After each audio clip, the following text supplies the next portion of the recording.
Hi hello అండి. పద్దు express ఇంకో వీడియోతో మీ ముందుకొచ్చేసింది. అదేంటో తెలుసా? అంతకుముందు నేను చూపించాను చూడండి, చిక్కుడుకాయల్లాగుంటాయి. ఇలా విత్తనాలు ఒలుచుకోవాలి. వాటిని మళ్ళీ విత్తనాల్ని నానబెట్టి, దాన్ని మళ్ళీ ఒలుచుకోవాలని చూపించాను. మీ అందరికీ గుర్తుందా?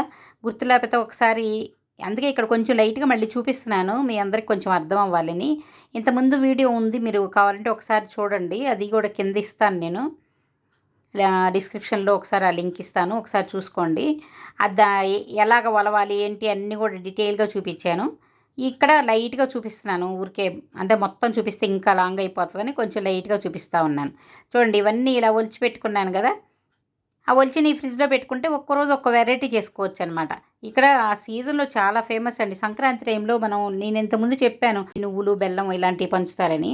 అది సీజన్‌లో మనకి సంక్రాంతి సీజన్ ఆ టైంలో బాగా వస్తాయి. అక్టోబర్ నుంచి సంక్రాంతి వరకు బాగా సీజన్ దొరుకుతా ఉంటాయి. చూడండి, ఇలా ఒలిచిపెట్టుకున్న వాటిని ఇప్పుడు దీనితోటి ఏం చేస్తున్నాను తెలుసా? ఇదేంటనుకుంటున్నారు? గీ రైస్ అండి. గీ రైస్‌కి ఇవేసి చేస్తే చాలా చాలా బావుంటది. అది ఎలా చేసుకోవాలి ఏంటనేది ఇప్పుడు డీటెయిల్‌గా చూపిస్తాను చూడండి. దానికి ముందుగా కావాల్సినయి ఉల్లిపాయలు, పచ్చిమిరపకాయలు, అలాగే చెక్క, లవంగాలు, మొగ్గ, అనాస పువ్వు, అలాగే అల్లం వెల్లుల్లి పేస్టు. ఇవి అవరేకాయ గింజలు. అదే ఆనపకాయ ఇప్పుడు ఒలిచినయి చూపించాను కదా! అవన్నమాట ఇక్కడ అవరేకాయలు అంటారు. ఇవి నూనెతో కాకుండా నెయ్యితో చేస్తున్నాను చూడండి. అందుకని కావాల్సింది నెయ్యి, అలాగే కొత్తిమీర. వీటితోటి ఈ గీ రైస్‌ని ఎలా చేసుకోవాలి ఏంటనేది ఇప్పుడు చూపిస్తాను. లాంగ్ వీడియో ఒకసారి స్కిప్ చేయకుండా చూడండి. ముందుగా బియ్యాన్ని కడిగి నానబెట్టి ఉంచుకున్నాను. ఒక మందపాటి గిన్నె తీసుకొని, ఇప్పుడు నాది ఏఎంసీ తీసుకున్నాను. దీన్ని కొంచెం ముందుగా ప్రీహీట్ చేసేసుకొని, తర్వాత దీనిలో నెయ్యేసుకుంటున్నాను చూడండి. ఒక 4, 5 స్పూన్లు నెయ్యేసుకుంటున్నాను.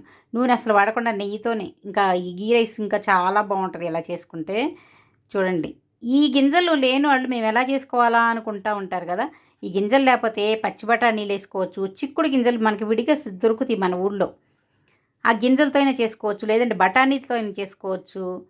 లేదంటే శనగలు, కాబూలి శనగలు, లేకపోతే మామూలు శనగలు వాటితో వేటితో అయినా అలసందలు, లేదంటే రాజ్మా వాటితో కూడా చేసుకోవచ్చు.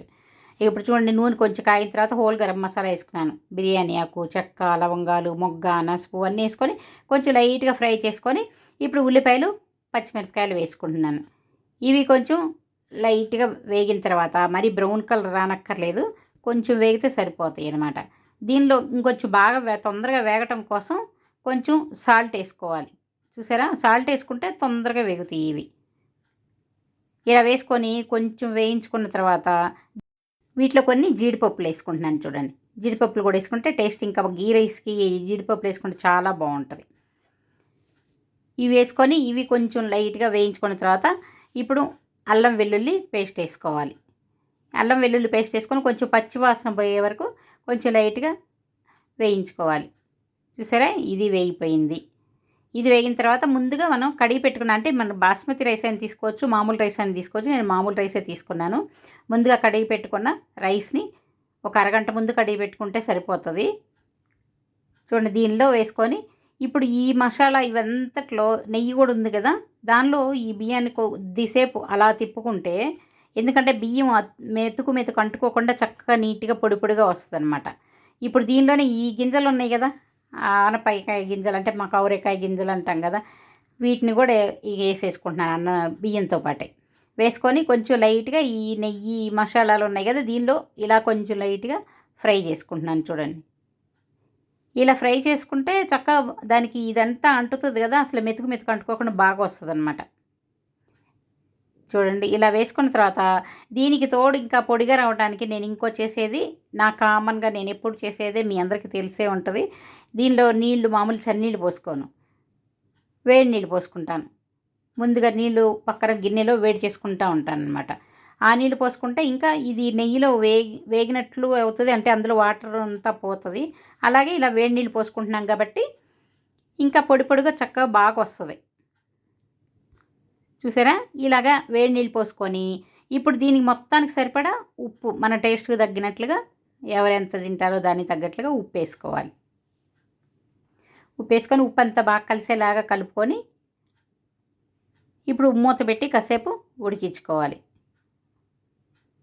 ఉప్పు అన్ని వైపులా స్ప్రెడ్ అయ్యేలా కొంచెం బాగా కలుపుకోవాలి.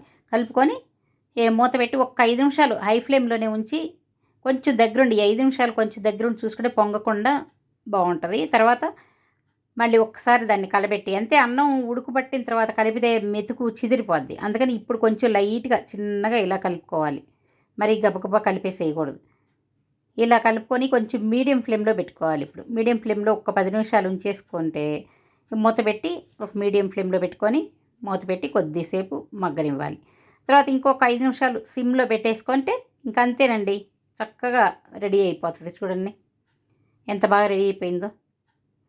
కలర్ గానీ అది చూస్తుంటే అసలు వేడి వేడిది అలా తింటుంటే అసలు ఇంక దానిలోకి ఏం అవసరం లేదు అలానే తిందాం అనిపిస్తది. చూడండి చివరగా కొంచెం కొత్తిమీర చల్లేసుకుంటే ఎంతో టేస్టీగా ఉండే అవరేకాయతోటి గీ రైస్ రెడీ అయిపోతది. చాలా చాలా బావుంటది. అందులో అసలు ఈ నెయ్యితోనే చేసాము ఇంకా పూర్తిగా. టేస్ట్ మాత్రం అద్దిరిపోతదండి. ఒకసారి మీరు ట్రై చేయండి. మీకు ఈ గింజలు దొరక్కపోతే పచ్చి బఠానీలేసుకోండి. లేదంటే చిక్కుడు గింజలదే దొరుకుతాయి మనకి అక్కడ. అవి నేను చూసాను. నేను ఇక్కడికి గూడా తెచ్చుకున్నానవి. వాటితో అయినా ట్రై చేయండి. చూసారా గీ రైసు, అలాగే కుర్మా. ఈ కుర్మా ఎలా చేయాలో గూడా నెక్స్ట్ వీడియోలో పెడతాను. చూడండి ఈ గింజలతోటి ఏమేం చేయొచ్చో. మీకు నచ్చితే లైక్ చేయండి, షేర్ చేయండి, సబ్స్క్రైబ్ చేసుకోండి. బాయ్.